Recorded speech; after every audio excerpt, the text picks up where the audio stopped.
Hi, beautiful butterflies and cute caterpillars. I'm in my car. I have about 10 minutes before I have to be in therapy, so I thought I would film a very quick update. I went to the doctors. I went to the surgeon, and I saw the PA, and then she conferred with the surgeon and just called me this morning. So basically, sorry, I'm out of frame. I should have never gone on prednisone, but I was on prednisone on and off for about 2 months, and that is why I have gained 4 pounds since the last time I was there in September. So I've lost nothing since September and have gained 4 pounds, which puts me at 210, and I was 231 the day of surgery on July 11th. So, for gastric bypass surgery, in case for some reason you're watching this for the very first time. So, I had a complete breakdown when I was there, and I saw that I was at 210. She went to do my blood pressure, and she was like, your blood pressure is really high, and I was literally, my heart was beating out of my chest. I was having a complete panic attack. So, it was bad, and I just started crying. And I went with Mallory, because Mallory was my sister, who's also had gastric bypass. She had it in June, I had mine in July.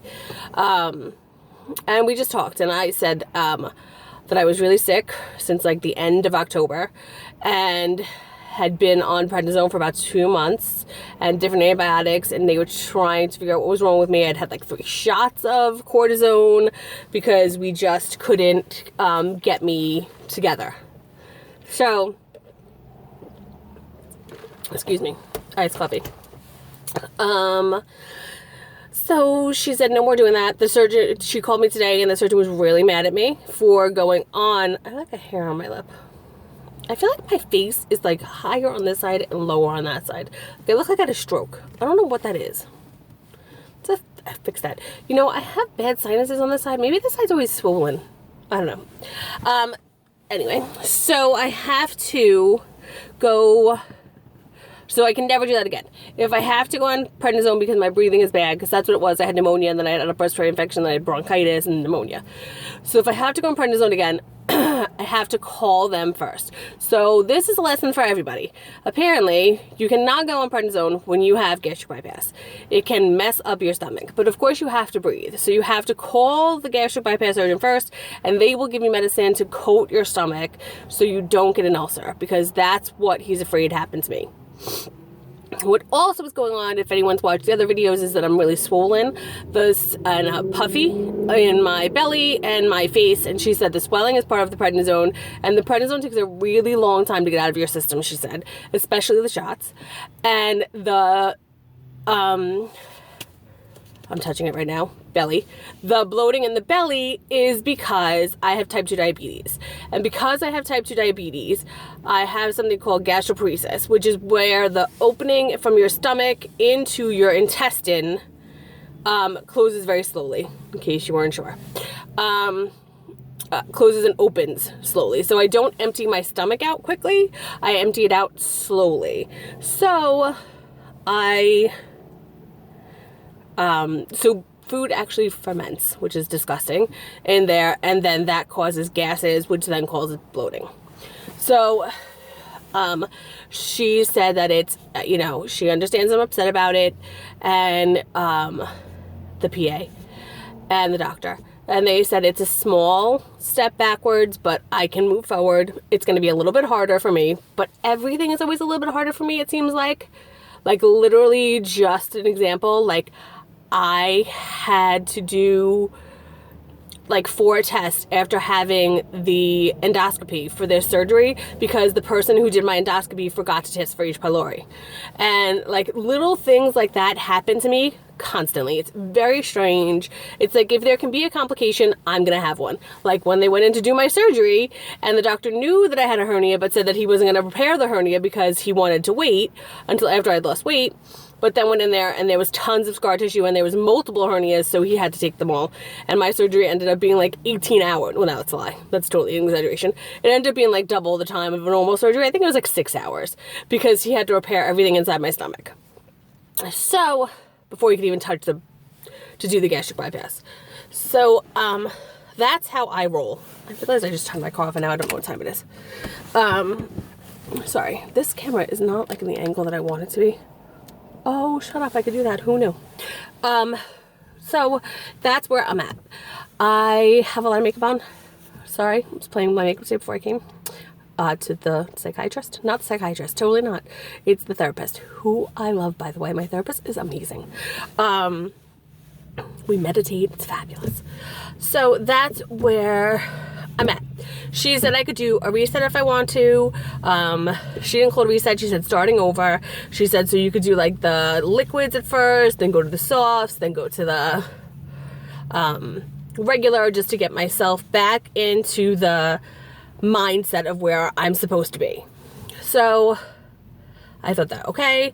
They were going to do a test to confirm that that was what was going on with my stomach, the gastroparesis, but then she said that the surgeon said it wasn't necessary, that they're pretty clear that that's what it is. I have to go back in a month. I have to stay super close to him for the next couple months so they can keep regulating me and try to get me back on track, which is good. It keeps me accountable. I like it because although this prednisone had gave me maybe like, you know, had bloated me, I did eat like a horrible person because the holidays are a super hard time for me, as I'm sure they are for a lot of people, but I have lost both parents and all my grandparents, and I don't want to cry because I have tons of mascara on, and my brother died a few years ago, like I think it's 3 in March, and he was a really great kid, and he's 6 years younger than me, and his birthday is January 15th, so it just passed, and he couldn't handle the loss of my parents and got addicted to prescription pain pills, which then turned to heroin, and I found him dead of an overdose. So January, March, the whole thing, Christmas, it's all super hard. And not only did we lose my parents and my brother because of everything that happened with my brother and other issues, when you have someone who's a drug addict in your family, it's very hard for other people to stay close to you. So, because as the codependent person and a drug addict, or the co-addict, as my therapist tells me I am, because I'm a enabler in a way,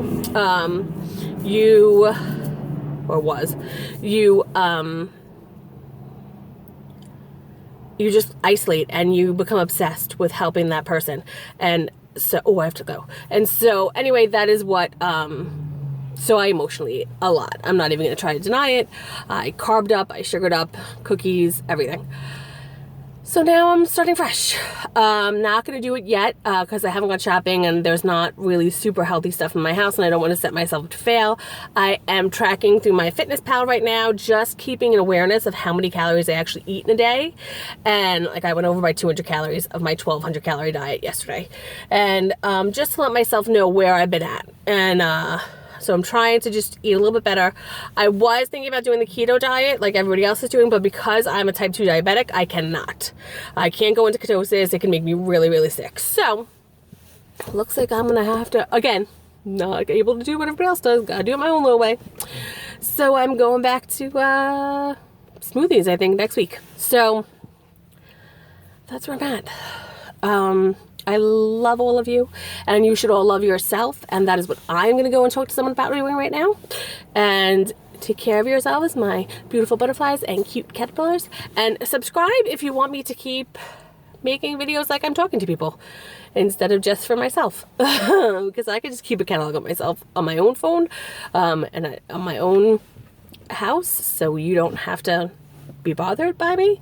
But I think if it's anything like how I feel when I watch my favorite YouTubers like Nirvana and My Love Emma and Lauren Losing and all of those lovely people, it keeps me motivated and helps me feel less alone.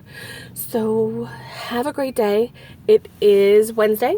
It's 12:40 12:43. I have to be in there at 12:45.